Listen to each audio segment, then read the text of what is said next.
नमस्कार दोस्तों, हिंदी कहानियों के हमारे चैनल में आपका स्वागत है। अगर आपको मेरी कहानी पसंद आए तो चैनल को सब्सक्राइब करें, वीडियो को लाइक करें और कमेंट करके जरूर बताएं कि ये कहानी कैसी लगी। दोस्तों, गांव के उस माँ की ये कहानी है जिसके अपने बेटे नंदू को शहर का सबसे बड़ा डॉक्टर बना दिया।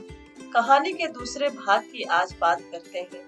दोस्तों, हमारे साथ बने रहें। ये कहानी आपको बहुत कुछ बताने वाली है। नंदू अपने केबिन में बैठा अभी भी अपने ख्यालों में गुम था।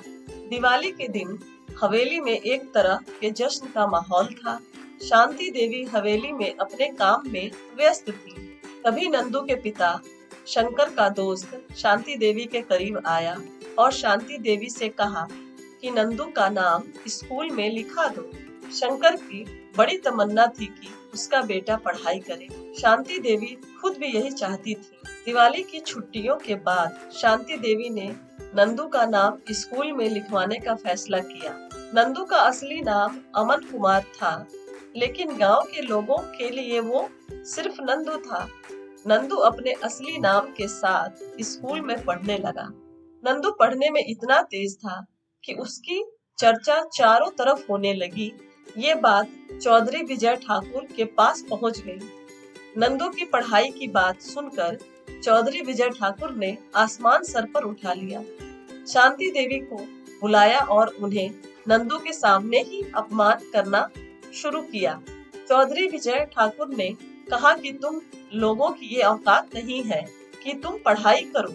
चौधरी ने चिल्लाते हुए कहा कि तुम हमारी बराबरी करना चाहते हो? पढ़ाई करोगे तो हमारे खेतों में कौन काम करेगा?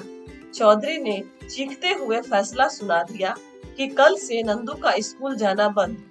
शांति देवी ने किसी तरह इस समस्या का समाधान किया और नंदू यानी अमन को पढ़ाने की एक योजना बनाई। शांति देवी अपने नाम की तरह शांत थी, लेकिन उनके अंदर बड़ा हौसला छिपा था।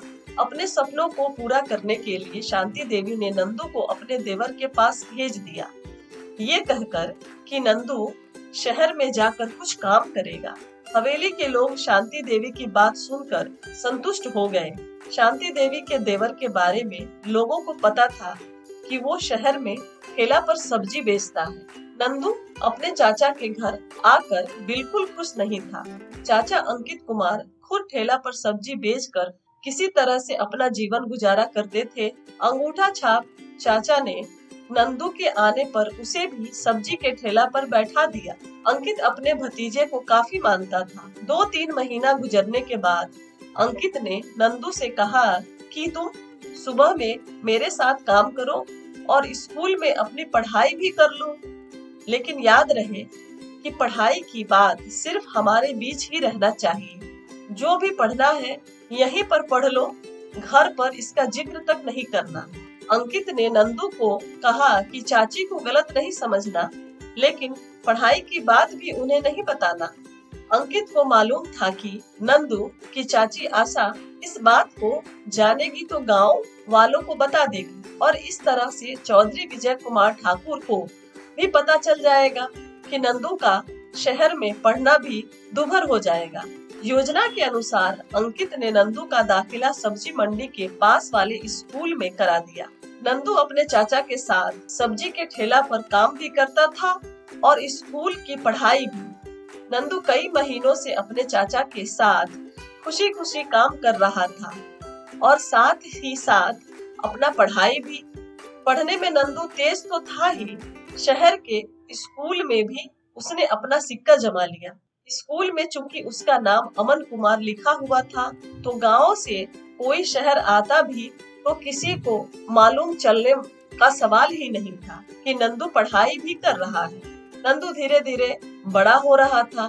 कभी कभी अपने गांव नया टोला माँ से मिलने जाता था। माँ शांति देवी नहीं चाहती थी कि वो जल्दी जल्दी गांव आए, लेकिन फिर भी नंदू साल में एक बार अपने गांव जाकर माँ से मिल आता था। इस बार जब वो गांव से आया तो काफी दुखी था। नंदू ने देखा कि बारिश के मौसम में उसके घर में चारों तरफ से पानी टपकता है। किसी तरह माँ को रात काटना पड़ता है।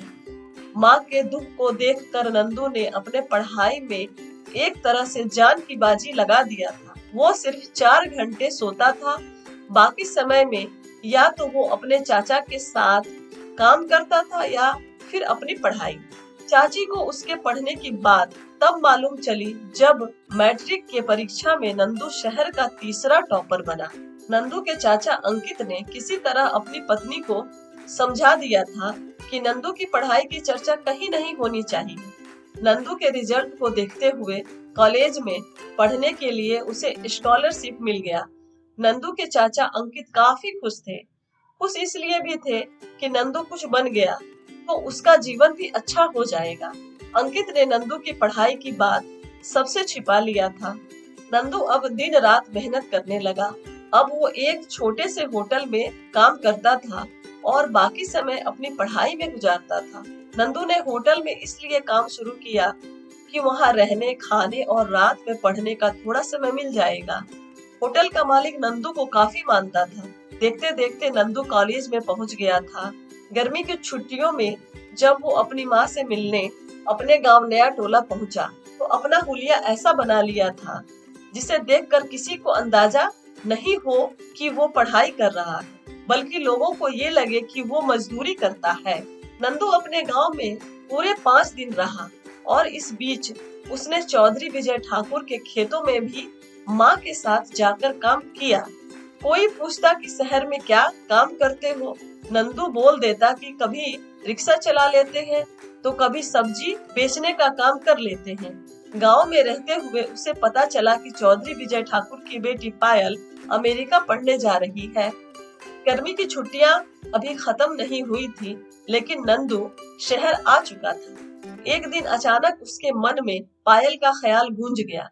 अनजाने में ही पायल उसे अच्छी लगने लगी। उस दिन वो चौधरी विजय ठाकुर को भुलाकर पायल को अपने दिल से याद कर रहा था। नंदू को लगा जैसे पायल उसके सामने बैठी हो और उससे कह रही हो कि मेरे साथ तुम भी अमेरिका चलो।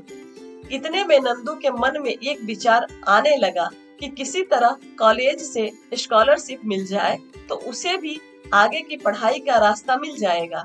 समय गुजरने के साथ साथ नंदू अपने सपनों के करीब पहुंच रहा था। नंदू कॉलेज का सबसे अच्छा विद्यार्थी बन गया था और एक दिन वो समय आ ही गया जिसका इंतजार नंदू सपने में करता था।